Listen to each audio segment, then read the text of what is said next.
voltando. Então, como eu estava falando, né, o Chris Claremont ele vai chegar e fazer essas grandes mudanças e essas grandes coisas vai sentir essa necessidade de repensar o próprio leitor de quadrinhos, as próprias necessidades culturais, políticas e econômicas, né? Porque a gente está falando de empresas, né? É sempre bom lembrar isso também, né? E essa necessidade. Então, como eu falei antes, a gente vai ter essa coisa do Magneto vilão e Magneto anti-herói. Porque o que acontece? Quando a gente tem um vilão, o vilão ele é ruim porque ele é ruim, né? Ele não necessariamente precisa de lá muita coisa para ser o vilão, né? Sei lá, deixa eu pensar num vilão clássico, assim. É porque hoje em dia, para ter vilão muito clássico, a gente não vai ter, né? A gente vai sempre os vilões que a gente vai pensar, talvez sejam vilões. Obrigada, Doutor Destino. Isso, exato. Mas, em geral, até hoje em dia, esses foram variando, né? Então, o vilão que me veio à cabeça, por exemplo, foi o Scar, do Rei Leão. A gente sabe que tem um motivo, né? A gente sabe que tem um motivo para o Scar ser daquele jeito. A gente não sabe muito bem qual é, provavelmente ele é só invejoso mesmo. Meu Deus do céu, o Guri incrível, sim, exato. Coringa. O Coringa a gente já teve várias variações de história. Se a gente pensar, por exemplo, agora no último filme do Coringa, tem aquela ideia do Coringa ser irmão, ir lá, não sei o que lá, né? Aquela coisa meio. Vamos dar um motivo para ele ser o que ele é. Vamos criar um escopo, um background para que ele se torne o que ele se torne, né? O próprio Stan Lee, ele vai falar que quando ele cria o Magneto, ele não necessariamente pensava o Magneto como vilão, né? Isso muito antes, inclusive, de se pensar o background do Magneto. O Stan Lee ele dizia que o Magneto não era necessariamente um vilão, né? Ele só tinha uma perspectiva diferente das coisas, por assim dizer, né? Ele era não compreendido, né? Ele queria defender uma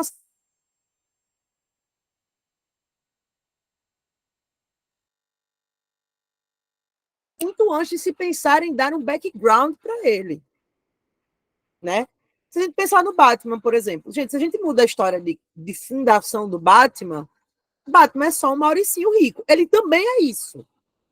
Ele também, aliás, ele majoritariamente é isso.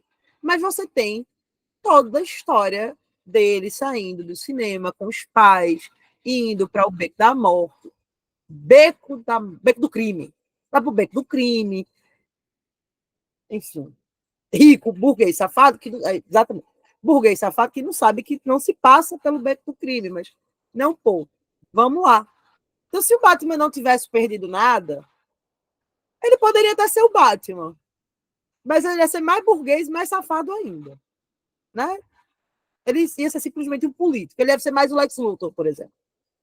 Então, quando a gente começa a criar a necessidade dessas histórias de transformação, né, a gente vai ter essa ideia de que todo personagem ele precisa ser uma razão de ser. Eu lembro muito, quem viu o X-Men First Class vai lembrar, né? A gente tem, eu gosto muito do X-Men First Class. Eu acho que dos filmes do X-Men provavelmente é o meu favorito.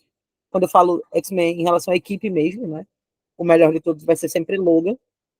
Mas quando a gente tem no X-Men First Class, em determinados momentos do filme, vários, na verdade, a gente percebe uma dicotomia entre o Magneto e o Xavier, que a gente abusa do Xavier, porque ele é só um riquinho Mauricinho. Né? Eventualmente a gente começa a gostar mais dele, mas ele é uma vibe meio Batman, ele tinha muito dinheiro e podia ser o que ele queria, do jeito que ele queria, e ninguém estava nem aí para ele.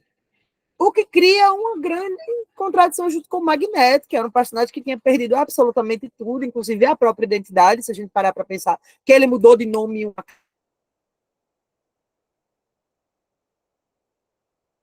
mesmo planeta, na mesma Terra, né? Porque se a gente pensar na teoria dos multiversos, vão ter magnetos diversos, né? Se a gente pensar, ele vai ter várias cenas, de vários nomes. E o Xavier sempre foi o Xavier. Então a gente vai ter um personagem que seria o vilão, que tem uma história complexa, com uma origem complexa, de que ele perdeu tudo e ele quer, de certo modo, procurar vingança. E isso é feito com maestria no X-Men First Class, né? Eu acho que, para a compreensão geral da coisa, o X-Men First Class é o melhor deles, dos filmes, assim. Para a compreensão de Magneto enquanto personagem. Não é só porque eu tenho um crush no Michael Fassbender, não. Apesar de ser um homem horrível. Mas eu acho que a construção do personagem naquele filme é fantástica. Só porque eu não acho aquele filme necessariamente um filme de super-herói. Eu acho um filme muito mais complexo que isso.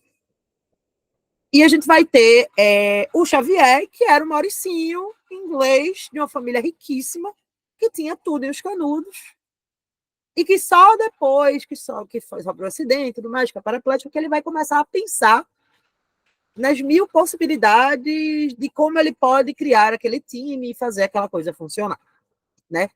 Então, quando a gente tenta dar um motivo para o Magneto, um motivo para a existência dele, e não qualquer motivo, eu acho que uma das coisas mais impactantes que a gente tem que pensar em Magneto Testamento, ou Magneto em geral, ele é um personagem falso, né? Um personagem fictício, vinculado a uma realidade. Posso, Gleidson? Já mando aqui.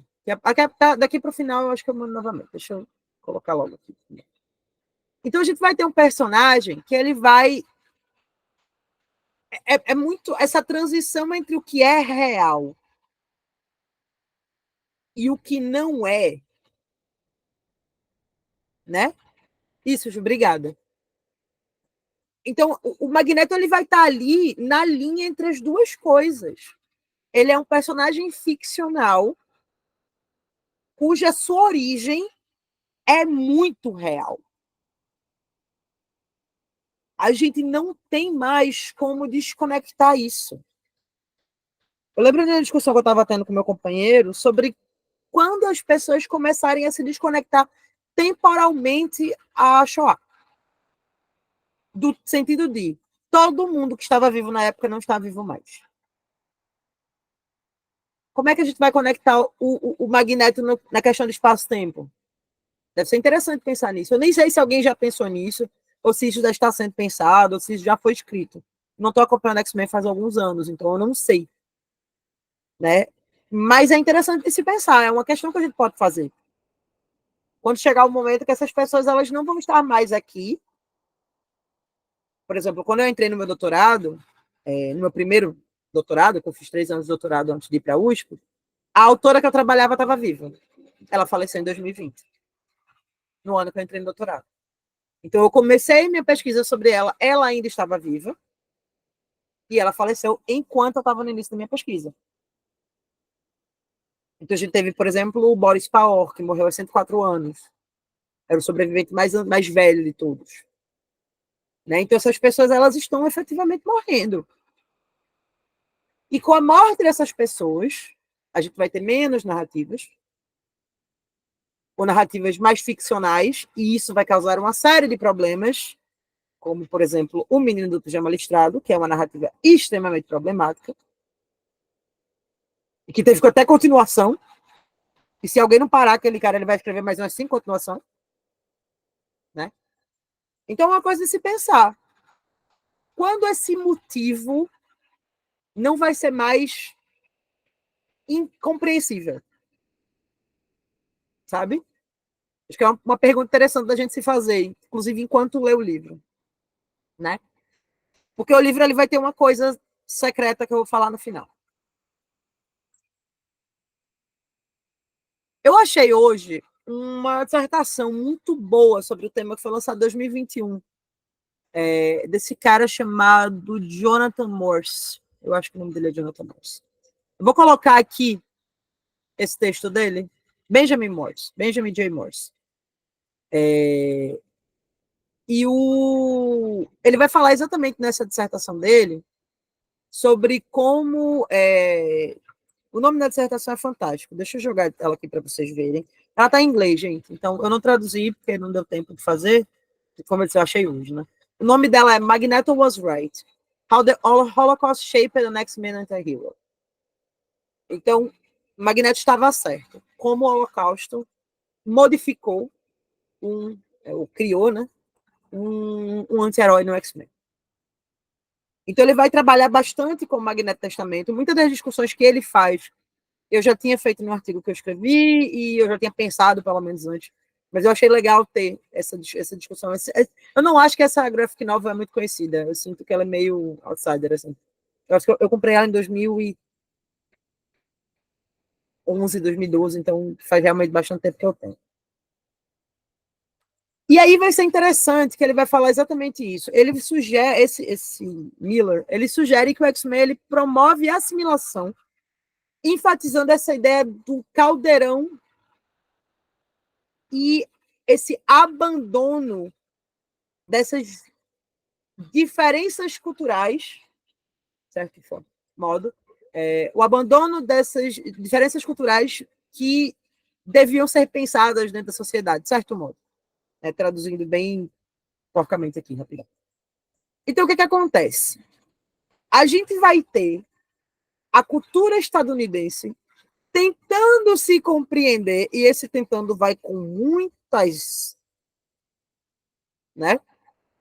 Enquanto um país diverso, isso vem porque as pessoas que escreviam essas graphic novels, elas vinham também desse entendimento desse país diverso, eram filhos de imigrantes, eram imigrantes. Então você vai ter essa necessidade de colocar essa população dentro dali. E o X-Men permite, inclusive, uma questão estética da coisa. Você vai ter personagem azul, personagem peludo, personagem alto, personagem gigante, personagem de metal. Você vai ter personagem que voa, vai ter personagem com asa, vai ter personagem que grita. Vai ter personagem ruivo, vai ter personagem de cadeira de rodas. Né? Você vai ter uma quantidade tão imensa e uma variedade tão gigantesca de personagens. E você pode fazer isso com esses personagens, inclusive esteticamente. Como eu disse, depois você chega numa wiki da vida e veja a quantidade de X-Men. Você não para. Você não para. É inviável. Minha gente, vamos pensar aqui quem era dos anos 90. E Jubileu. Chegou o momento, Heloísa Hater de Jubileu. Qual o poder da Jubileu? Ela solta fogos de artifício. Alguém, em sã consciência, parou na frente de uma mesa e disse: e se a gente criasse uma personagem que soltasse fogos de artifício? Alguém teve essa ideia. Alguém teve essa ideia. Tem o Toad, que vira um sapo. Tem personagem que é filho do... Entendeu?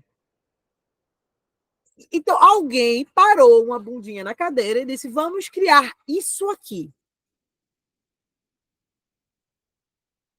Tá. Mas a variedade de personagens que podem ser agregados no X-Men é fantástica. Isso dá uma liberdade para se criar qualquer absurdo muito grande, né? Depois vocês coloquem aqui quem é o X-Men favorito de vocês. Alguém vai ter que ser Jubileu. Alguém aí vai ter que botar Jubileu. Eu tenho fé que alguém cresceu vendo aquela personagem. E ela era uma personagem muito bonitinha, aquela jaquetinha e tudo mais, né? Assim, tal, tinha toda uma estética muito interessante. Ela era jovem, né? Enfim, e tudo mais. Então, o X-Men dá essa capacidade de você colocar esse caldeirão de culturas dentro de uma narrativa. E a partir disso, quem é que você vai conquistar? Você vai conquistar jovem, você vai conquistar adolescente, você vai conquistar imigrante. Isso é uma questão política e econômica. Isso é econômico também. Você vai ter uma quantidade de personagens muito grande. A partir dessa quantidade de personagens muito grande, você vai, né, entrar ali e pensar: pô, esse personagem parece comigo, isso aqui parece com a minha história. Né? E essas pautas elas vão ficar cada vez mais fortes, né? Enfim, e isso vai acontecer porque isso seria uma representação dessa própria ideia de sonho americano. né? Essa ideia do sonho americano, do país que você vai e que você vai se sentir em casa, que você vai se sentir agregado, que você vai se sentir parte. Se a gente pensar, por exemplo, o que é a escola do Xavier? É nada mais, nada menos que o espaço para misfits. Tudo que era rejeitado pela sociedade encontra espaço ali dentro da escola. Percebam que essas imagens, elas não são aleatórias, nada disso é aleatório. Né? Então, quando a gente dá esse background para Magneto, ele não é aleatório. Os Estados Unidos, eles recebem uma quantidade absurda de imigrantes pós-Shoah. Imensa. Ele já vinha recebido há muitos anos imigrantes judeus. A história da migração judaica nos Estados Unidos é fascinante, é muito complexa, mas é muito interessante. Escrevi páginas e páginas sobre isso para minha tese antiga. Estão aí mortas, algum dia eu ressuscito elas para fazer alguma coisa. Mas é muito fascinante a gente entender essa política migratória dos Estados Unidos, extremamente complexa, extremamente problemática, mas fascinante. Fascinante não é necessariamente bom. E de você ter um quadrinho que vai tentar assimilar, porque consegue fazer isso. Existe esse sentido, essa abertura. Matheus, isso sim, mas aí a gente sempre tem que ter um pouco de cuidado quando a gente vai pensar nesses grandes estúdios são judeus, porque isso pode entrar também no sentido de, os judeus controlam tudo, tá? Então, vamos, mas também vamos com um pouco com calma, né? Sem teoria da conspiração. Eu sempre entro nisso, mas eu sempre com cuidado também. Eu acho interessante a gente pensar realmente nessa questão da imigração. Personagens femininas são pouco exploradas nos quadrinhos e filmes do X-Men, enfim. Isso. E eu acho que X-Men ainda é um dos mais avançados, exatamente pela questão que eu estava falando. A gente vai ter mulheres já no início. Né? Então vamos lá, vamos continuar aqui. Deixa eu ver isso. Caldeirão Cultural assistindo Masterchef. Sim, muito forte. Exato. Eu vi um TikTok hoje, que era para ser engraçado, mas ele também é problemático. Uma comida muito famosa nos Estados Unidos é um pãozinho chamado bagel. Parece um donut, só que é salgado. Ele veio de uma comida, que era polonesa, um tipo de pão polonês, e os judeus eles acabaram trazendo para os Estados Unidos. Então ele não tem necessariamente origem judaica, pelo que eu li sobre o bagel. Aí, uma personagem no TikTok vai falar que o problema que ela considera na Alemanha é o fato deles não terem bagel. Aí um cara aparece dizendo, mas você já pensou por que não tem bagel? Tipo, moça, por meio segundo a senhora pensou porque não tem bagel na Alemanha? Porque caso a senhora não tenha pensado, todo mundo pensou. Por você, né? Então,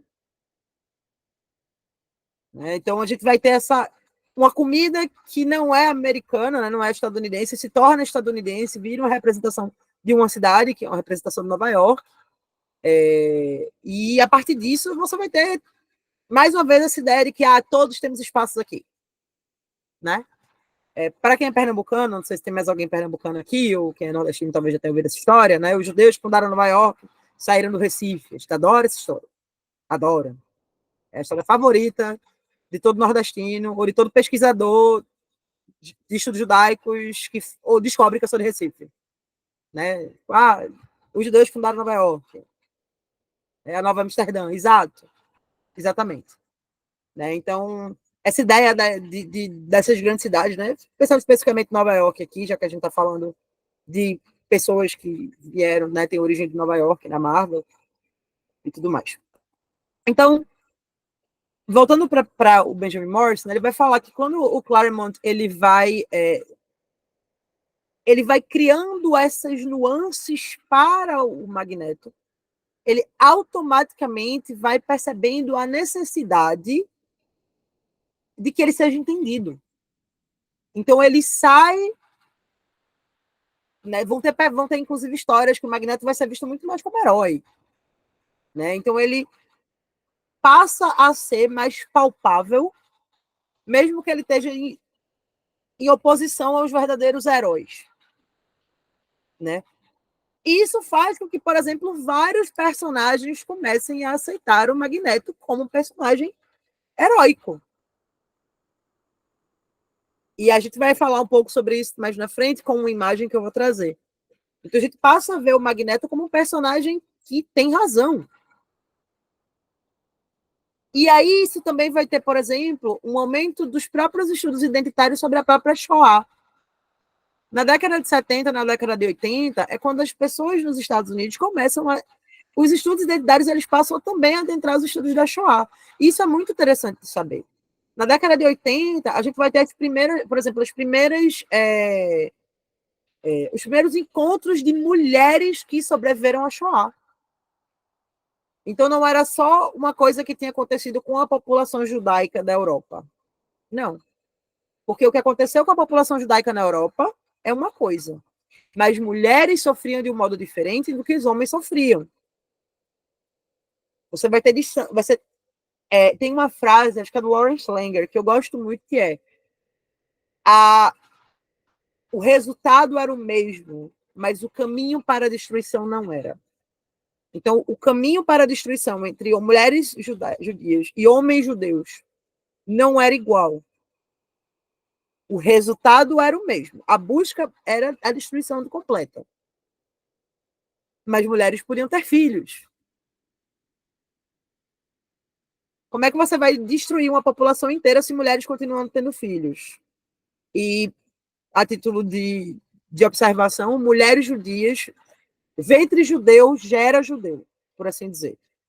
Então, se existe um pai não judeu e uma mãe judia, a criança é considerada judia. Se o pai é judeu, a mãe não é judia, a criança tem que passar pelo processo de conversão. Isso simplificando muito uma questão. Mas se mulheres judias já eram crianças judias, e homens judeus não necessariamente geram crianças judias, a gente já sabe que a partir daí a coisa não vai ser a mesma. Porque a destruição ela não começa só pelo quem está vivo, mas para quem virá a nascer. Então, daqui, as mulheres já eram problema. Então, isso tudo estava acontecendo ao mesmo tempo, ali, naquela hora. Né? Eu ia falar desse quadrinho, Luiz Henrique. Muito obrigada. Deus ama, homem mata. Esse é uma obra de arte, né? Tem outros quadrinhos do Magneto que eu devo ter por aqui, ou que eu li há muitos e muitos anos. Esse eu li na adolescência, é realmente bastante tempo. Mas tem outros aqui que depois eu até posso tirar foto, eu acho que eu devo ter alguma coisa. Eu posso tentar depois criar um drive, talvez, com os quadrinhos que eu tenho, para quem tiver interesse. No final, eu coloco meu e-mail para quem quiser falar comigo e trocar esse tipo de coisa, porque eu tenho, não sei, por aí interessante. Então vamos lá. Vamos passar aqui. Eu falo igual a Miracol. Tá. Antes de a gente entrar especificamente, né? Basicamente repetindo o que eu já falei, né? Essa ideia do Magneto ser visto como esse herói não compreendido, porque existe uma necessidade, passaram a existir uma necessidade de compreensão, né? Então ele se baseia na representação do Holocausto como um evento dominante do passado, mas a interpretação dramática e reinterpretação de personagens com imagens visuais, como trajes, as roupas dele, e discursos excessivamente loquazes que justificam filosoficamente suas ações, o elevam de um simples herói ou vilão para um território de um anti-herói mais complexo. Então existe toda a estética dele, toda a questão do uniforme, aquela coisa bem dura, pesada, o próprio capacete. Então tudo isso vem acompanhado, né, de um estudo semiótico. Quem for fazer um estudo semiótico aí do Magneto tá feito, né? Tá bem feito. Passa aqui, gente. Aqui. Então aqui a gente vai chegar realmente nos filmes. E os filmes eles tiveram um impacto gigante nessa compreensão que a gente tem de Magneto hoje em dia. Gigante mesmo. Né? Porque agora a gente sabe a história, Mas as duas trilogias começam da mesma cena. Tem uma cena no primeiro filme de todos, eu não sei se alguém lembra, que é quando o Magneto leva a vampira para a Estátua da Liberdade para matar ela. E ele vai falar o primeiro momento que ele viu aquilo ali, a representação que aquilo teve na vida dele e de como aquilo afeta a vida dele. Né? Então, quando a gente vai ter essa construção desses personagens, e eu acho interessante essa imagem, eu estava procurando imagens, porque você vai ter eles dois juntos no primeiro filme, você vai ter o Charles e o Eric, né? E ao mesmo tempo os idosos, né? Os mais velhos, contrários uns aos outros. Aí você vai ter essa transição entre juntos e separados. Né? Eu acho essa imagem muito marcante, assim, eu acho que ela funciona super bem. Outra coisa que é interessante, né, é pensar que como o Charles é aquele personagem que ele teve uma vida muito tranquila, ele se dá o direito de criticar ou questionar os propósitos do Magneto, né? E a gente vai ter a maneira que as relações que se criaram entre os sobreviventes foi muito diferente, né? Tiveram sobreviventes que tentaram buscar vingança. A gente pensar, por exemplo, não vingança, assim, pensar na Mossad, né? Que seria o grupo que ia caçar nazistas. Quer falar um pouco sobre esse conceito de caçar nazistas e de como isso traz para a gente, dentro da ficção, especialmente, um sentimento de alegria. Então a gente vai ter a Mossad, a gente vai ter personagens que não vão mais falar sobre a história e vão fingir que nada daquilo aconteceu e vão entrar em completo silêncio. Você vai ter personagens, quando eu falo, são pessoas reais mesmo, né? Pessoas sobreviventes, vamos usar essa palavra. Então você vai ter sobreviventes que vão rejeitar a própria história e vão tentar reconstruir uma nova história. Você vai ter sobreviventes que vão escrever sobre isso, falar sobre isso, pesquisar sobre isso e estudar sobre isso. Passar anos da vida se dedicando a esse estudo, a esse material. A Ruth Kluger, que é a autora que eu trabalho, é uma delas, né? Ela literalmente virou professora de língua alemã na Universidade da Califórnia. Então, a gente não vai ter uma única maneira de lidar com a memória. E os estudos de trauma também tiveram uma evolução muito grande nessa época. Então, vocês estão percebendo como, na verdade, tudo meio que se conecta para a construção desse personagem tão fascinante e tão complexo, mesmo que as coisas nem sejam tão bem pensadas assim. Mas elas eram. Existia ali um mundo que favorecia o entendimento desse personagem, dessa nova construção. E eu estava pensando hoje, e eu lembrei disso aqui. Eu acho que é o todo que aparece usando essa camiseta em algum momento do quadrinho. Essa camiseta virou canônica, tá? Ela aparece nos quadrinhos. E esse sentimento de compreender o Magneto como um personagem que tinha razão. Tem um rabo de gato, né? Como um personagem que tinha razão. Um personagem que ele valorizava, que deve ser valorizado e que o pensamento dele deve ser, enfim, levado em consideração. Tem uma cena, eu não lembro qual é, eu acho que é o terceiro da versão inicial, que o Magneto tá no encontro. Ele vai para um lugar que tem um monte de mutante. E todos eles têm uma tatuagem. E uma personagem fala para ele assim, gente, eu não vi esse filme recentemente, tá? Então, isso é só sempre da minha memória.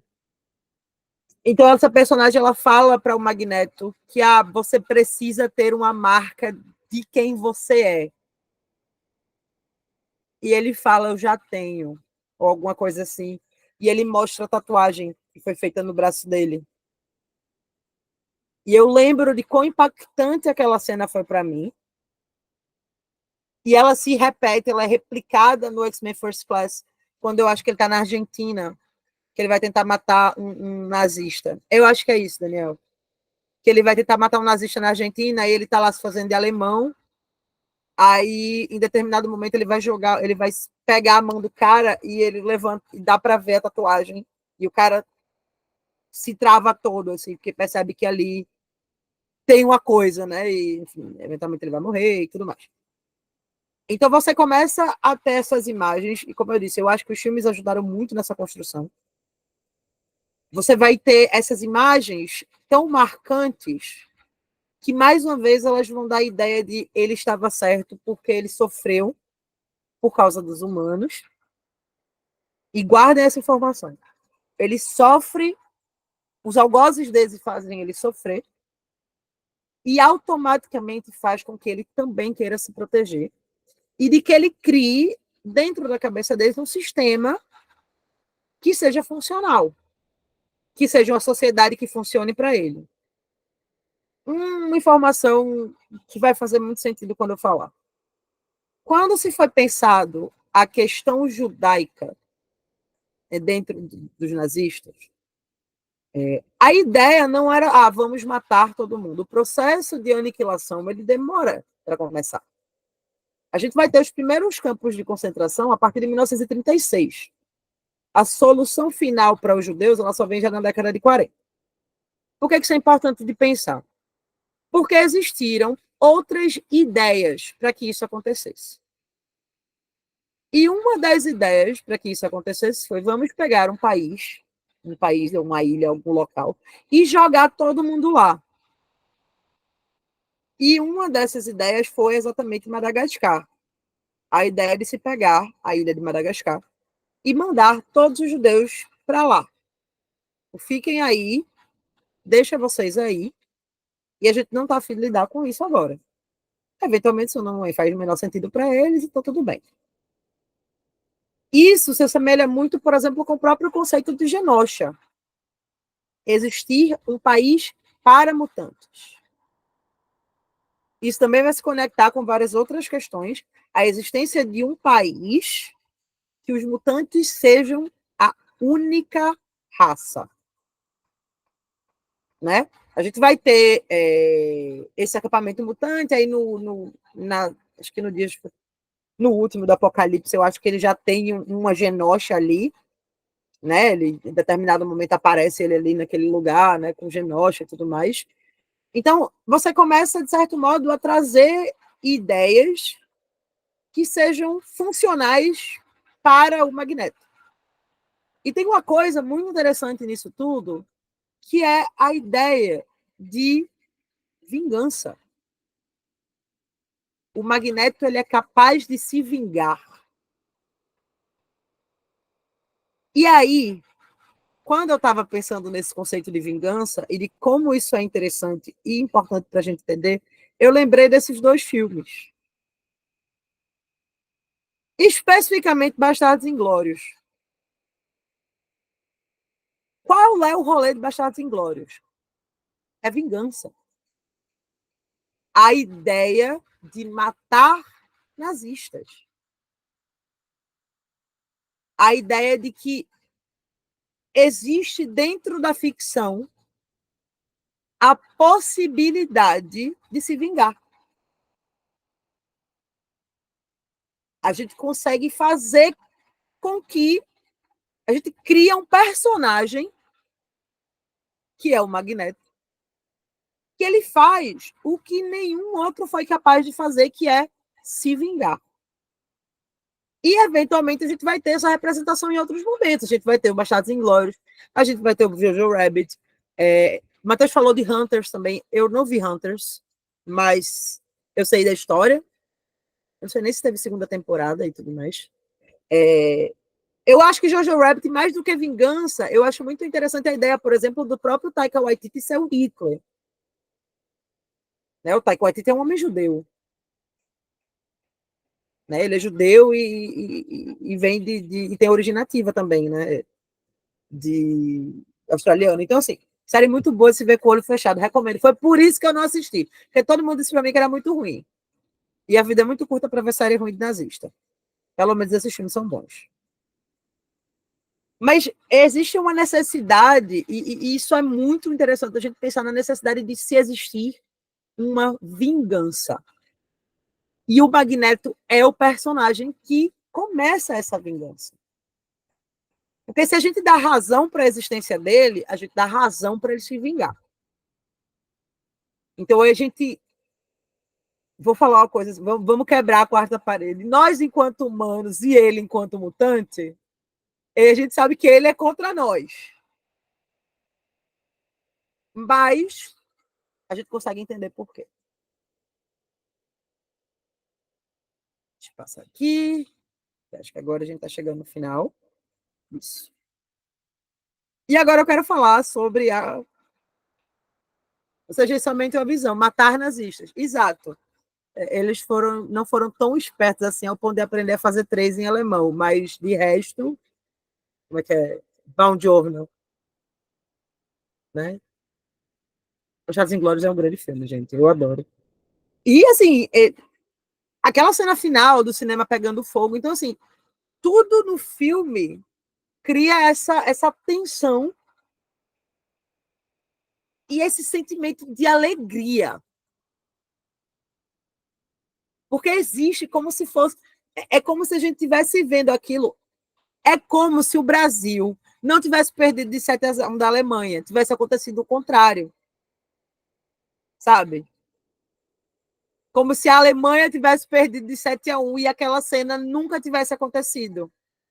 Aquele jogo nunca tivesse acontecido.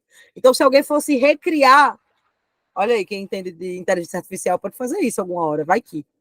A gente consegue criar uma versão paralela de uma história que a gente sabe que deu errado. Outro filme que é um clássico disso é aquele Era uma Vez em Hollywood, que a galera pega o Charlie Manson. A gente sabe que aquilo não é real. Eu lembro muito de uma amiga minha quando estava vendo Rogue One, do Star Wars, quando ela percebeu que o filme todo mundo ia morrer. No meio do filme, ela percebeu que todo mundo ia morrer. Porque o filme não está ali para corrigir o erro, até porque não tem erro. Ele está ali para contar como aquilo aconteceu. Né? Então, eles não mudavam a coisa. O Once Upon a Time in Hollywood, né? O Era uma Vez Hollywood, eles mudam a ideia. Eles mudam a história. E qual é o rolê de Magneto Testamento? Que transforma esse quadrinho, que se vocês conseguirem ler para a gente discutir na próxima aula, vai ser show na quarta-feira. É rápido de ler, gente. Ele não é difícil de ler. É porque ele não foi escrito aleatoriamente. Alguém aqui já leu Magneto Testamento? Não? Pronto. O final de Magneto Testamento ele é uma cena super marcante, um texto bem heróico, de certo modo. Assim. Mas Magneto Testamento ele não foi feito só para explicar por que Magneto é o que Magneto é. Existe uma razão aí. Deixa eu vou compartilhar com vocês agora a última página, a última parte do livro.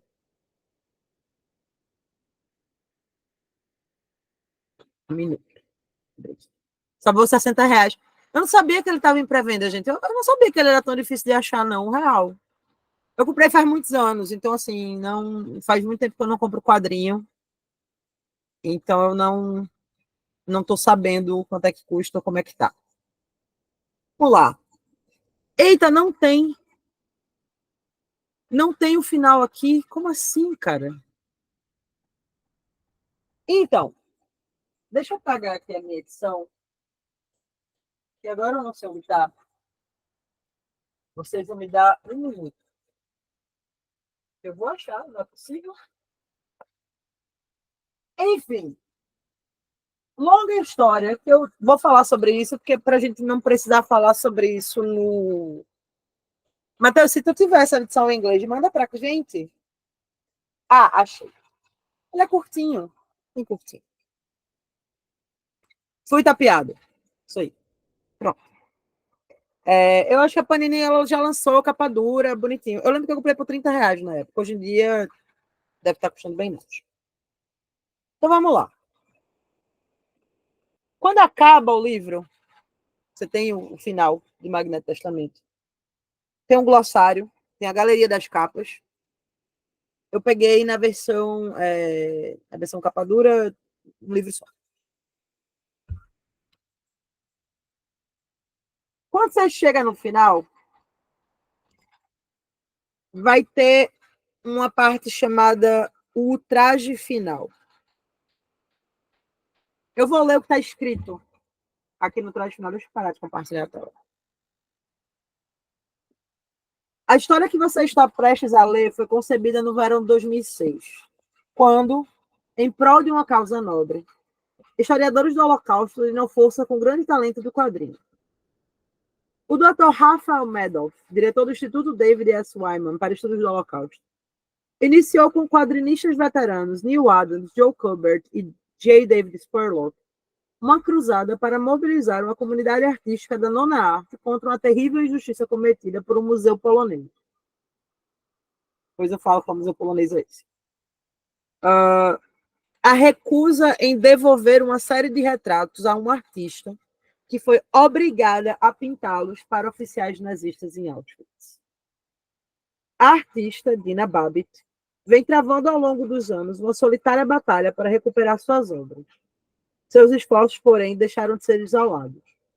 Mais de 400 cartunistas, escritores, artistas e editores de histórias em quadrinhos do mundo inteiro uniram-se a ela, assinando petições e cedendo seus talentos a outros projetos em apoio à Dina. Um dos resultados de tais empenhos é a história a seguir, que tem roteiro de Raphael Madoff e a arte de Neil Adams e Joe Kubert. O pós-fácil foi escrito por Stan Lee. A Marvel tem orgulho de apresentá-la nessa publicação. No final do livro, a gente vai ter uma história extra, que é a história de Dina Babbitt.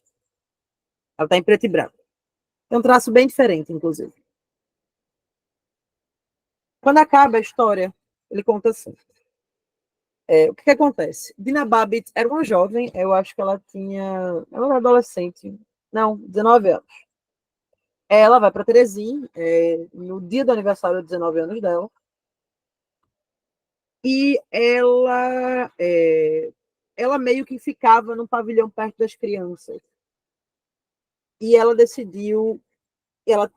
conseguiu material de desenho e ela foi pintar o pavilhão das crianças dentro de Auschwitz. E ela desenhou a Branca de Neve. A Branca de Neve era uma personagem que ela tinha visto no filme várias vezes quando estava na Tchecoslováquia, antes de ser presa. E ela desenhava essa Branca de Neve para essas crianças.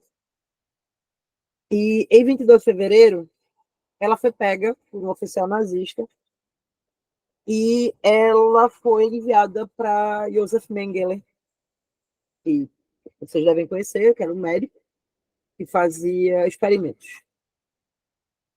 Então, ele queria... deixa eu ler. Mengele acreditava que as fotografias que ele tentava tirar, elas pecavam em capturar aspectos dos ciganos, que no conceito dele serviam para demonstrar a inferioridade daquela raça. Então, quando ele tirava fotos, as fotos não ficavam boas, ele não conseguia pegar nuance. Então, por isso ele precisava de um artista que pintasse os retratos de alguns indivíduos fotografados, reproduzindo com maior exatidão os tons de sua pele. E, enfim, ele colocou essa menina para fazer, né, a Dina Babbitt. E ela consegue fazer, de certo modo, um acordo com ele desde que ela pintasse essas pessoas, né, porque ela conseguia representar melhor a pele deles. Ela pintou cerca de 3 retratos e ela sobreviveu. E ela eventualmente foi para os Estados Unidos. Coincidentemente, ela se casa com o animador do Dunga, da Branca de Neve. E ela trabalha com quadrinhos e desenhos e tudo mais. Ela desenhou muitos anos para a MGM. E ela achava que esses desenhos tinham sido perdidos. E em 63 foi fundado o Museu de Auschwitz. Né? Auschwitz virou um espaço museal. E um habitante local tinha esses retratos que ela fez. E ele foi vender para o museu 6 desses retratos. E o museu comprou todos e depois comprou até mais um. Todos eles estavam assinados por Dina em 1944. E ela foi para a Polônia e ela queria esses retratos. Ela não queria esses retratos expostos. Ela queria que esses retratos fossem excluídos, quebrados, destruídos completamente. E eles nunca deixaram. E ela fala assim, depois, daquele momento em diante, eu nunca mais consegui deixar de pensar naqueles retratos. É como se uma parte do meu coração continuasse presa em Auschwitz.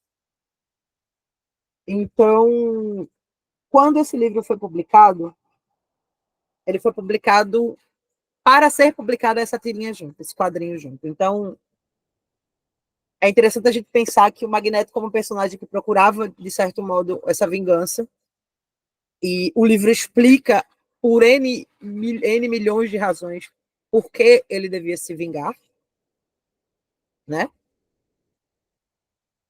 E no final das contas, ele é um livro que ele vai tratar, ele vai trazer a história da Dina Babbitt como força motriz para essa explicação. E, de certo modo, é uma maneira de você ter, como posso dizer, de você ter uma vingança, ou de você ter a possibilidade de contar uma história, ou de aguardar por essa vingança. Porque na Paradina, a destruição daquelas obras era uma vingança que ela teria. Porque enquanto aquelas obras estivessem expostas, ela não conseguiria sair daquele ambiente. Infelizmente, agora que eu vi que realmente não estava no final, qualquer coisa depois eu tento digitalizar. É meio ruim, a letra é muito pequenininha. Se eu achar, eu vou procurar de novo. Se eu achar, eu mostro para vocês. E o Stanley faz o pós-fácil, né? Ele fala: todos nós que trabalhamos no universo das histórias em quadrinhos e desenhos animados, temos o dever redobrado de erguer nossas vozes em apoio aos esforços de Dina para recuperar suas pinturas. Quando havia outros seres humanos em perigo, Dina lutou por eles. Hoje nós temos que lutar por ela. Ela faleceu alguns anos atrás. Ela faleceu em 2009. Acho que foi. Esse livro já tinha sido. Ela faleceu quando o livro foi lançado no Brasil. Então, quem quiser conhecer um pouquinho mais sobre a história dela, eu vou jogar aqui um link, onde vocês podem ver, inclusive, os quadros que foram feitos, que estão lá expostos. Então, gente, próxima aula a gente vai discutir mais o texto mesmo do livro, fazer uma análise mais leitura, comentários, então vai ser talvez mais aberto. Eu sempre acho que eu vou falar menos do que eu falo. Aí eu olho para o relógio, são 9h45. Mas quem me conhece sabe que eu nunca passo da hora. Nunca. Tudo é medido cronometrado. É isso, gente. Alguém quer falar alguma coisa? Alguém tem alguma pergunta a fazer? Oi, Gabriel. Rápido. Manda aí. Oi, Elo, tudo bem? Coisa rápida. Primeiramente, agradecer. Eu estou começando a entrar na área de pesquisar quadrinhos. Tem uma página e tudo mais sobre quadrinhos. Mas eu peguei bem no finalzinho aí você falando, tinha saído rapidinho. Eu tenho, eu acho, a HQ completa. Inclusive a historinha da Dina. Tu pode mandar para mim. Manda agora mesmo, tá? Deixa eu mandar. Aí tem um pós-fácil também do Stanley e tudo mais. Deixa eu mandar meu e-mail aqui, que aí tu manda Tá pro ok. meu e-mail, coloca no drive que eu já coloquei aqui. Tá bom, Valeu. manda Porque agora eu mesmo. nem tinha reparado que não tinha. Muito Tá. obrigada. Nada. Quem é o segundo a pessoa a falar? Compartilha a tua página, Gabriel. Bota aqui. Eu coloquei a dissertação de julho que eu falei Pô, aqui o para Júlio é quem quiser muito ler. fera. Nossa, que orgulho de estar junto dele aqui. Nossa, tá doido. Vou mandar assim a página. Obrigado. Muito obrigada. Muito obrigada. Posso mandar mensagem aqui? Por favor, Daniel. Eu sou uma pessoa que faço graduação, doutorado e trabalho, então, por favor, se vocês não me ligarem, eu não mando, não, porque eu não tenho memória para as coisas, não.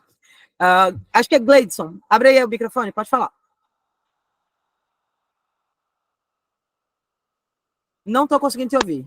Alô, boa noite. Agora foi. Pronto, agora é perfeito. Primeiro, parabenizar, né, pelo espaço e pelo curso, pela tua fala. Eu fui apontando algumas coisas, só queria realmente pontuar algumas coisas. Eu também sou daqui de Pernambuco, também fiz graduação na UFPE. em história, no caso. E meu TCC também é sobre quadrinhos, mas no caso é sobre o Arqueiro Verde e o HQ enquanto contestação, né, como ferramenta de contestação ao autoritarismo. E aí é uma análise de todo Se tiver o o link personagem. aqui. Ah, posso mandar. Eu não tenho no repositório, mas eu posso mandar o PDF depois. Enfim. O FPE não bota TCC no É, repositório, começou velho. agora há pouco, depois que eu me formei aí colocou. Mas eu Eu posso já rodei. mandar. Uma vez eu já fui procurar a minha, porque eu acho que eu nem tenho meu TCC e não tinha, realmente. Pronto, mas eu posso mandar para você depois por e-mail, aí a gente, enfim, a gente troca figurinhas. Eu gosto muito de ler as HQs do X-Men, inclusive eu fui comentando aí no chat. Para quem não acompanhou essa última fase, inclusive, de Krakoa, o próprio Magneto teve uma grande participação, e era só o Rabinho sobre isso que eu queria falar. Eu vi, acho que foi o Daniel que falou sobre a questão do ser o Martin Luther King e o outro ser mais considerado como Malcolm X. Sim.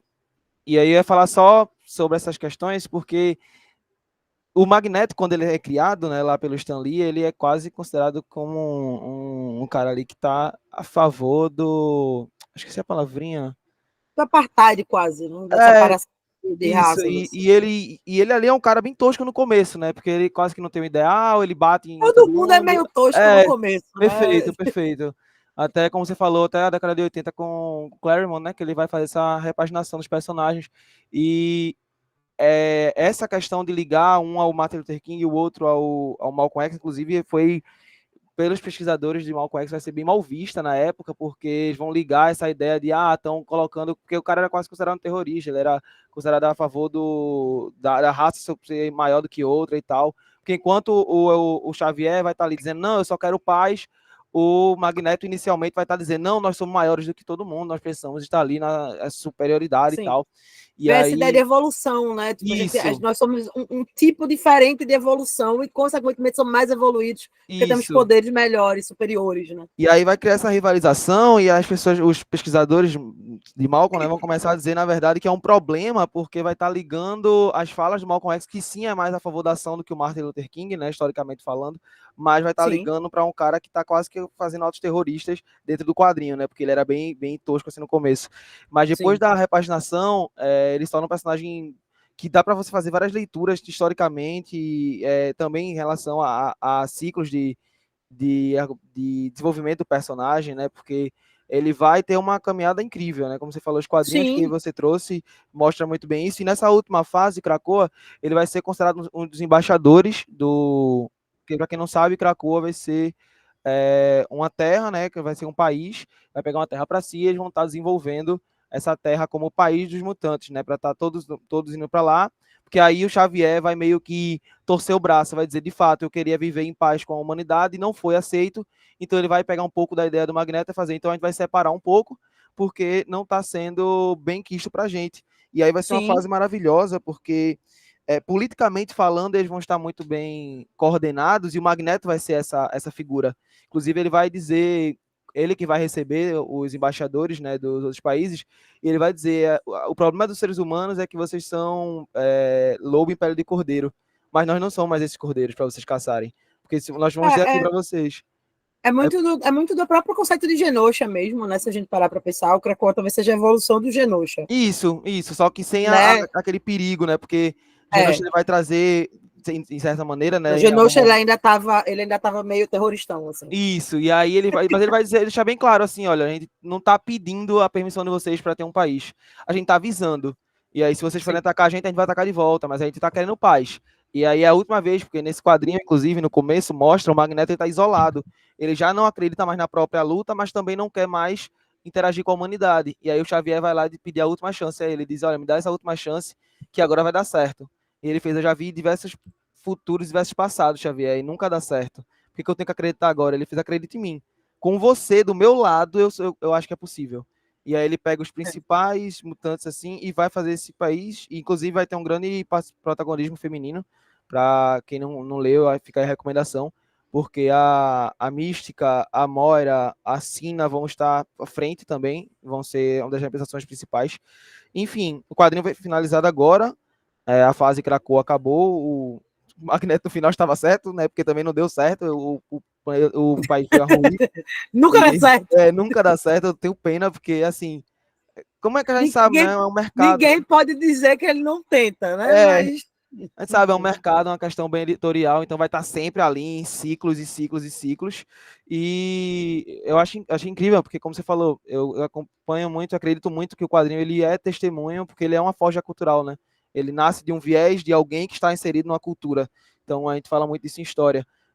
E o quadrinho do Magneto, ele traz isso, o quadrinho do X-Men, ele traz isso. A gente falou, acho que no chat falaram aqui, sobre a questão de ser uma grande mensagem. Inicialmente, não era nem em relação às minorias LGBT, mas sim em relação à minoria social e racial.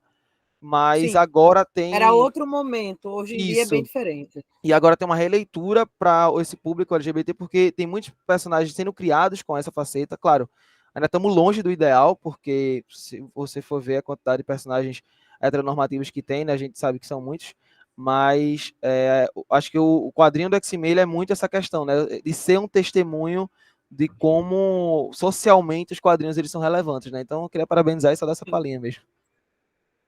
Valeu. Gleidson, aí depois tu manda. Vamos lá, agora quem tá com o nome? Sou eu. Boa Matheus. noite. Oi, Matheus, boa noite.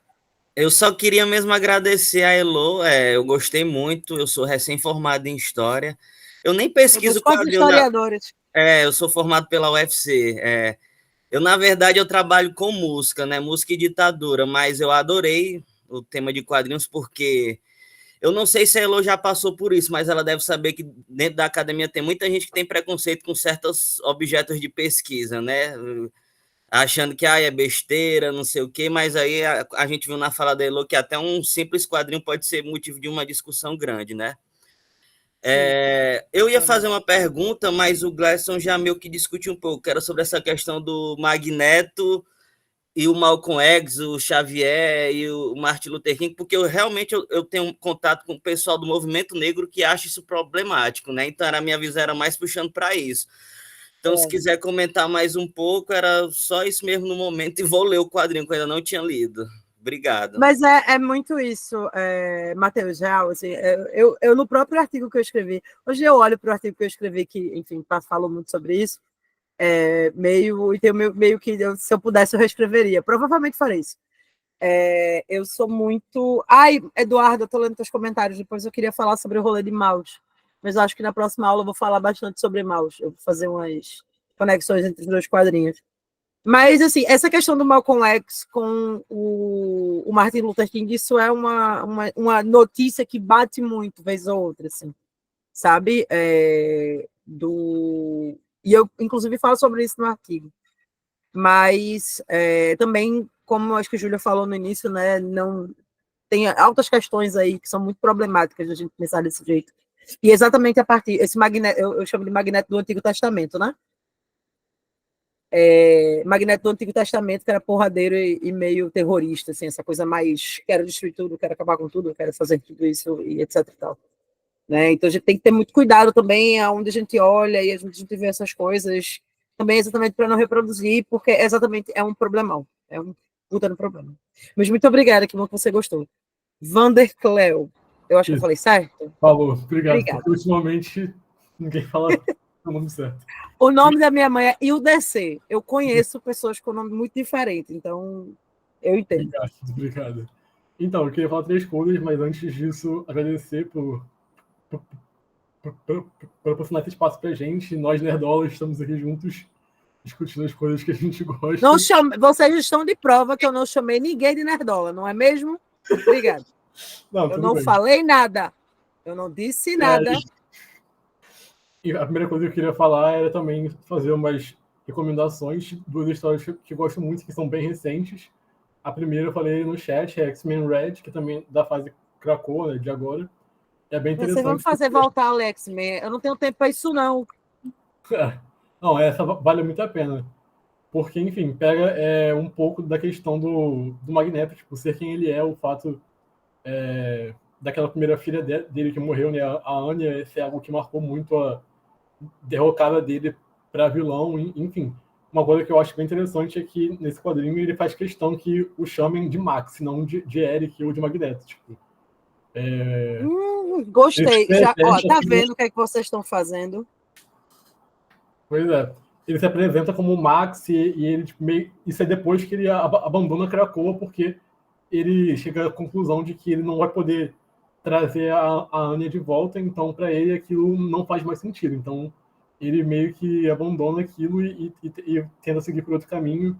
Enfim, é muito interessante. O escritor, o Al Ewing, para mim, é um dos melhores escritores da Marvel atualmente. Tipo, ele é um cara absurdamente bom. E a outra recomendação é de uma antologia que tem todo ano, que é o Vozes de Marvel Orgulho, que sai no mês de orgulho LGBT.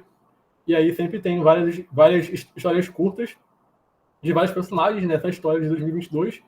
E aí tem uma história do Magneto, que é basicamente o Magneto do Velho Testamento. Ele tá pronto para ir atacar a escola Xavier lá, literalmente trazendo mísseis para atacar na escola, daquela forma bem... É Velho Testamento mesmo. Pois é, da forma bem caricaturada que ele era antigamente. Aí ele encontra o Homem de Gelo chorando, porque porque ele tem uma queda pelo anjo que não é correspondida. E ele tá lá, tipo, sentindo mal porque ele é diferente. Aí o Magneto, ele larga as coisas e ele suspira e ele senta com o moleque que é o inimigo dele. E ele fala que não tem problema ser diferente, que eles vão criar um mundo melhor juntos, um mundo onde as pessoas vão ser aceitas e apesar das diferenças. Eu tô em choque com isso, mas eu vou procurar. É uma história boa, é Vozes de Marvel Orgulho de 2022. E aí, a segunda coisa que eu ia falar, enfim, eu também pesquiso sobre quadrinhos e tal, eu sou graduando em História, estou terminando a graduação, publiquei um artigo agora há pouco, em janeiro, Bota o link. Sobre X-Men, vou mandar aqui o link. Eu escrevi sobre a Po, que é uma personagem ali dos anos 2000, um personagem muçulmano e tal, eu falei sobre questões de orientalismo e tudo mais. E aí, enfim, quem quiser, vou deixar aí o link e tal, só que eu já aviso que, tipo assim, o link tá meio defeituoso, eu acho que eles estão mudando o site lá da revista, então tá meio difícil de abrir, mas tentem depois, enfim. Qualquer coisa, manda o PDF aqui, porque eu acho que eu vou criar um drive para todas essas coisas que vocês estão fazendo. Manda um e-mail para mim que eu crio. Vou tentar. Inclusive, obrigada, Matheus, tem a biblioteca do Gerris List, que tem um monte de coisa, gente. Matheus, amigo, coloque aqui, por favor. Tem evento semana que vem, minha gente. Muitas coisas acontecendo. Eu vou estar lá no evento. Muitas coisas acontecendo. Também estarei no evento, não sei se vou mediar algum de vocês, mas temos a biblioteca do Gerris List que tem bastante coisa. 10/10. Júlio, amor da minha vida, fale. Só tinha uma última coisa. Ai, desculpa, Vanderclau. Eu pensei que tu tinha parado de falar. Me desculpa, eu te atrapalhei. Tudo bem. Era para falar sobre outro evento, né? Que é um evento que tem todo ano lá na USP, do grupo do Observatório de Histórias em Quadrinhos, que é um grupo de pesquisa também sobre quadrinhos. Que, enfim, eu fui lá no ano passado e foi de lá que eu criei o meu artigo e tal. E eu acho que vale muito a pena pra gente ir. Eu vou deixar aqui o link no chat, tipo. O do cara do Pipoque Nanquim, do irmão do cara do Pipoque Nanquim. Eu esqueci o nome dele. Cara, eu acho que é. Vitor Calari. Isso, esse daí. Não é esse não. Eu fiz um curso com ele já. Do não? Nobu Chinem, o Valdomiro Vargueiro, esse pessoal lá da USP. Não sei se mudou, mas eu fiz um curso com o Vitor Calari sobre quadrinhos de Segunda Guerra há um tempão. Júlio que faz parte disso, né, amigo? Não sei se eu mesmo não sei, não. Até... Eita! Acho que... Mas enfim. Legal. É isso, valeu. Vai que eu vou para São Paulo nessa época. Deve Gente, ser lá nessa Feleste. Desculpa só atravessar a fila. Era só para falar rapidinho da Jornada dos Quadrinhos. É lá em São Paulo mesmo, e eu também pretendo me inscrever esse ano. Apesar de que, para a história, só isso que eu queria falar, para a história não conta para pós nem nada do tipo, não, tá? Infelizmente, para a gente não conta, não. Eu vou só pela experiência mesmo, mas conta para várias áreas. O evento não conta, não tem certificado, não? Porque, assim, na verdade, eles não têm mais os anais, eles agora têm uma revista, que é uma revista B3, e aí para quem vai mandar um resumo expandido, apresenta lá e depois faz o artigo e envia, e eles publicam na própria revista. Só que... então vale. Pronto, isso aí vale, mas tipo, para algumas áreas, tipo história, não valem tipo mestrado ou concurso da vida, porque a área é só para antropologia, arquitetura, arte, ciência, religião, comunicação, informação e várias outras. Mas história Tá, entendi. especificamente não conta. Não Então, tá na lista. para quem é de história que nem Estranho. eu, infelizmente não vai dar muito, não dá ponto não, mas dá Ah, tá, experiência. obrigado. É o que vale. Entendi, valeu. Bem, eu não sei se eu vou estar em São Paulo na época, mas se eu tiver, é show. Júlio, abra seu coração. Mais uma vez, boa noite. Eu queria agradecer a Elo pelo mini curso bem legal que ela está promovendo aqui para a gente, o pessoal do Gage List, pela oportunidade, né, por propiciar esse espaço.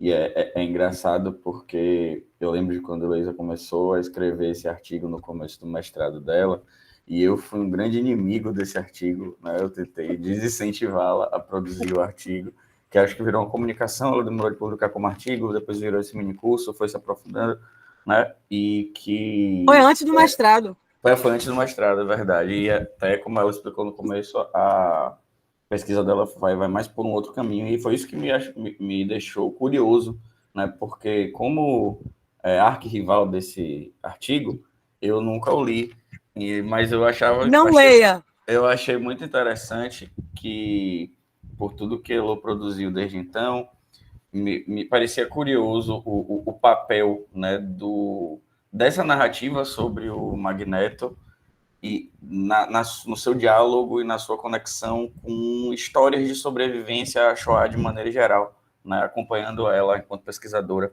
no mestrado e na entrada do doutorado e percebendo a maneira como ela articulou essas literaturas, né, de sobreviventes à Shoah.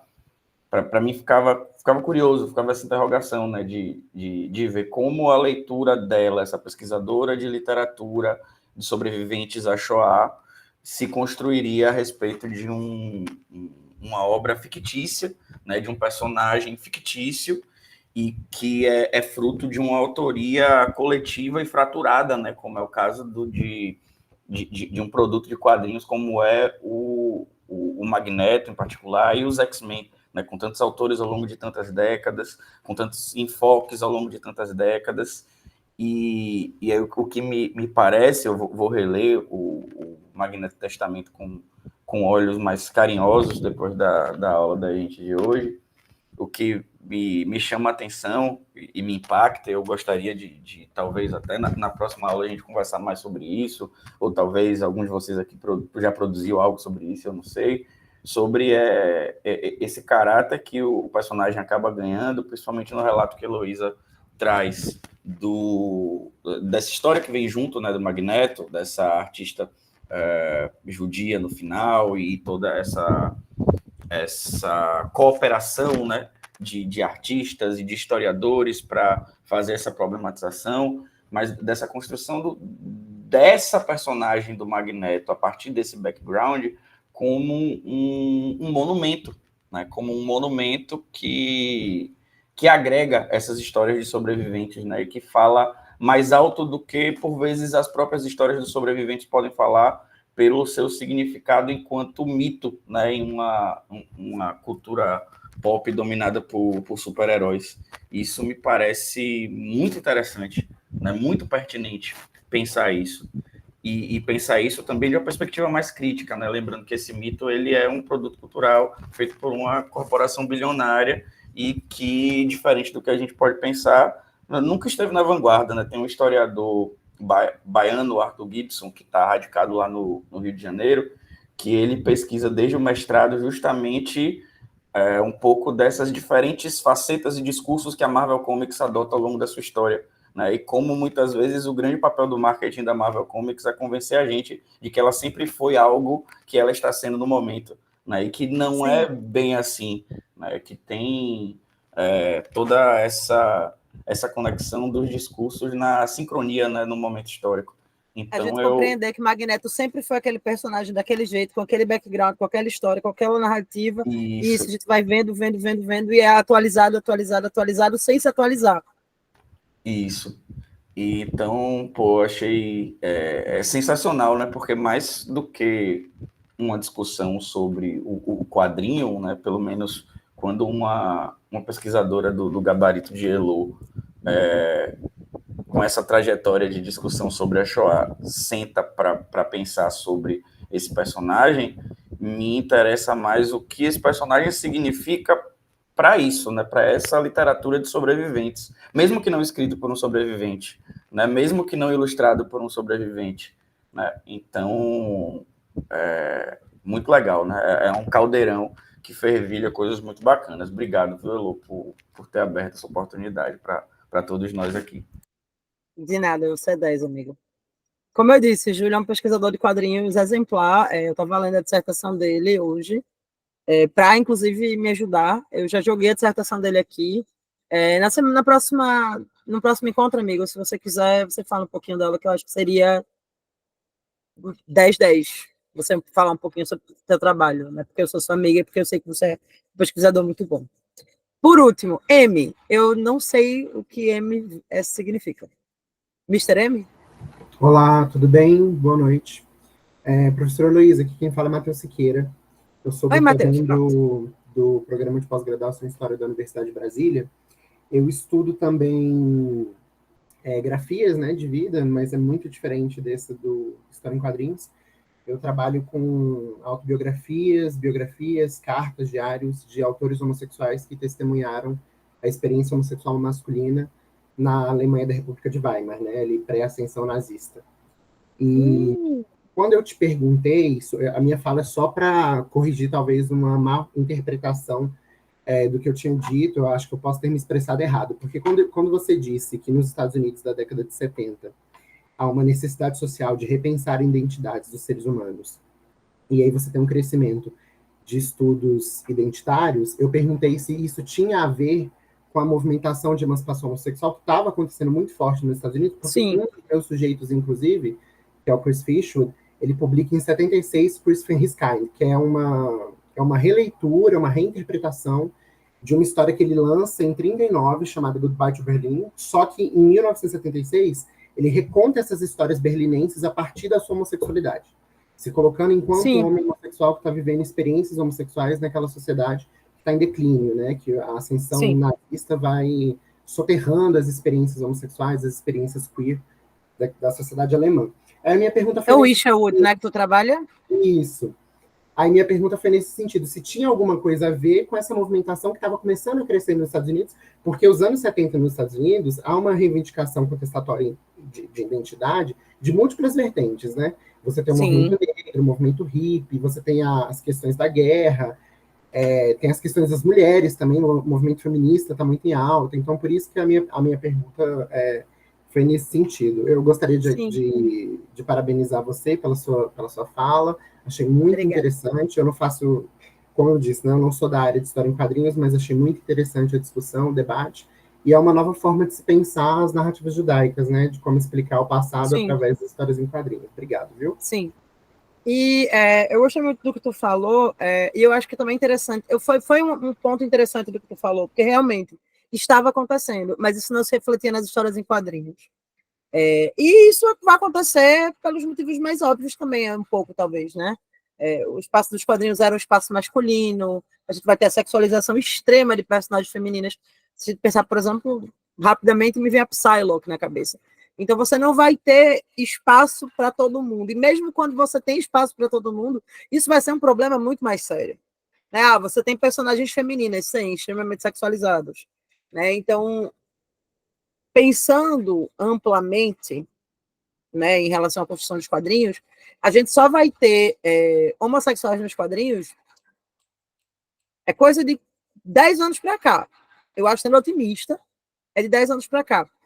Então, mesmo assim, ainda existia uma decisão consciente de quais identidades a gente vai falar e quais a gente não vai. Né? E isso acontece até hoje. Se a gente parar para pensar o que está acontecendo com, né, o avesso da pele. Né? Então, eu entendi a tua pergunta muito nesse sentido, de que existia esse caldeirão, isso estava acontecendo, mas isso não reflete nos quadrinhos. Isso não é uma verdade, isso não vai refletir nos quadrinhos. Isso não vai refletir nas histórias em quadrinhos. Como eu disse, a própria pensamento, a própria mulher vai ser entendida no quadrinho, mas ela vai ser entendida usando roupas inviáveis de se lutar. Né? Minha personagem favorita do X-Men, eu perguntei de vocês, mas eu não disse o meu. Meu personagem favorito do X-Men não é o Magneto. Meu personagem favorito do X-Men é a Kitty Pryde. E quando a Kitty Pryde foi criada, ela foi baseada na Sigourney Weaver em Alien. E eu acho muito interessante. Eu lembro quando eu fui ver Alien muitos anos atrás, eu lembrei dessa questão. Ela parece a Sigourney Weaver em Alien. E quando eu penso na Sigourney Weaver em Alien, eu penso naquela mulher porradeira com a arma e tal, aquela coisa, uma estética muito diferente, por exemplo, da Psylocke ou da própria Vampira, né, das antigas, assim. Ou você vai ter personagens muito infantilizadas, como as Bileu, ou você vai ter personagens muito sexualizadas, né, e essa narrativa da sexualização acontece até hoje. Nenhuma super-heroína usa roupa confortável, né?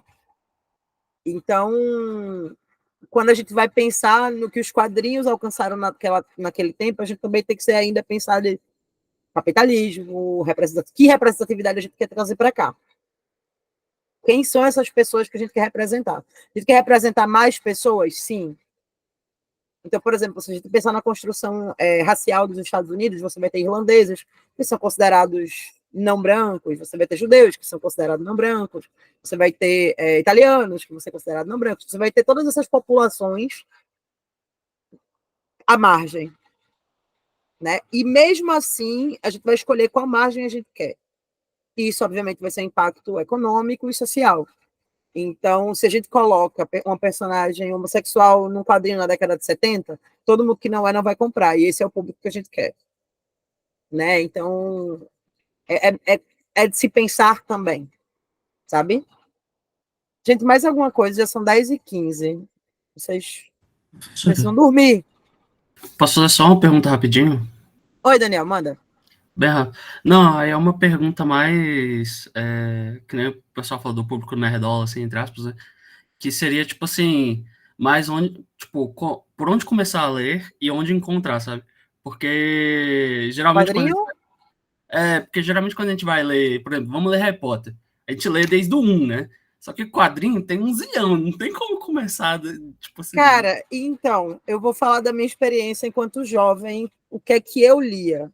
Eu lia muito em sites, né, que tinham aqueles... Como é que é o nome? Sites que você lia, tipo, seguindo a ordem, assim, mas aí você vai procurando uma chave de leitura, né? Scan, obrigada, Júlio. Eu lia muito Scan. E eu posso falar que nós liamos muito Scan, né, Júlio? O rolê era meio esse. A última série do X-Men que eu li, vocês vão zoar comigo horrores, mas a última série do X-Men que eu li foi a Astonishing X-Men. E eu li até um tantão. E eu li exclusivamente porque a Kitty Pryde era a protagonista. Mas, assim, para começar, o que eu posso indicar, assim, bem rapidamente, começa pelas graphic novels. Não vamos falar sobre a bala espacial, eu tenho trauma completo disso. Mas guias de leitura, wikis, tem muita wiki por aí também. Porque, assim, vão ser tantas chaves diferentes que você não vai parar. Como eu estou por fora disso há muito tempo, eu não sei, como eu acho que eu comentei no início, eu não pesquiso quadrinho. Eu sou entusiasta de quadrinho, mas eu não pesquiso quadrinho. Não é a base da minha pesquisa, não envolve nada de quadrinho. Então, talvez procurar os encadernados, como a galera falou. Não sei se depois talvez uma ideia seria criar algum tipo de drive real, assim. Hoje em dia eu leio muito mais graphic novel, né? Hoje em dia eu leio quase nada de quadrinho de seguir mesmo. Chegou um tempo que eu comprava ainda. Eu cheguei a comprar quando eu estava no mestrado ainda. Eu comprava, mas aí, obviamente, a Panini foi parando de fazer. O Matheus colocou aqui, por onde começa as 5 ótimas HQs para iniciar a leitura do X-Men. Perfeito. Perfeito. Até eu vou fazer isso. Mas tem várias maneiras. Eu acho que a ideia de começar pelos encadernados é uma boa. Eu concordo com o Natasha em relação a isso. Hoje em dia é só o que eu leio, são os encadernados. Para quem quiser ler quadrinho, começar pelos encadernados é muito bom. Eu não lembro onde é que foi que eu enfiei, mas eu tenho um encadernado do Magneto que é maravilhoso, que é ele careca. Sem capacete, assim, a capa é muito bonita. Depois eu tiro uma foto e mando pro grupo. Eu acho que é essa. que é um encadernado que a Panini lançou há muitos anos atrás. Esse mesmo, Magneto Infame. Exatamente. Eu acho muito bom. Eu acho incrível, mas que a Panini nunca terminou de publicar. Eu tenho só o encadernado, o primeiro. Dependendo da Panini, minha gente, é melhor não depender de seu ninguém. Porque... só para vocês terem uma ideia, ela é completamente aleatória. Vocês já devem... Não sei se alguém já leu Maus, né? Metamaus, que é o livro sobre Maus, ele demorou tanto tempo a ser lançado que ele foi lançado com CD. Porque no original, em inglês, ele foi lançado com CD. Há 2 anos atrás, eles lançaram em português com CD. Onde é que eu vou colocar um CD para passar? Ninguém me explicou isso até agora. Eu não sei. Entendeu? Eu não sei. Eu ganhei. Era um absurdo de caro esse livro. Eu peguei uma promoção na Black Friday e simplesmente virei para o meu marido e eu disse, olha, é isso que eu quero, viu? Eu mandei o link. Eu nunca fiz isso. Eu mandei o link, eu disse aí, ó. O verdadeiro CD Play são os amigos que fazemos no caminho. É isso. Porque tá aí, eu nunca nem abri o CD, porque eu não sei nem o que fazer com ele. O livro foi comprado há 2 anos. Ninguém na Companhia das Letras pensou nisso, não. Teve uma pessoa que pensou nisso. Tá parecendo a galera da Dark Side que botou a menina para ler o Drácula. Desculpa, foi mais forte que eu. A maior editora do país passando vergonha, exatamente. Não, eu vou ter que dar um jeito, sei lá, enfim, eu não tenho a menor ideia, eu vou descobrir. Daqui para quarta-feira eu tento descobrir, eu aviso para vocês. Lá, minha gente, boa noite para vocês, nos vemos quarta-feira. Obrigado, professor. Boa noite, pessoal. Obrigado também. De nada, imagina. Boa noite, povo. Até quarta.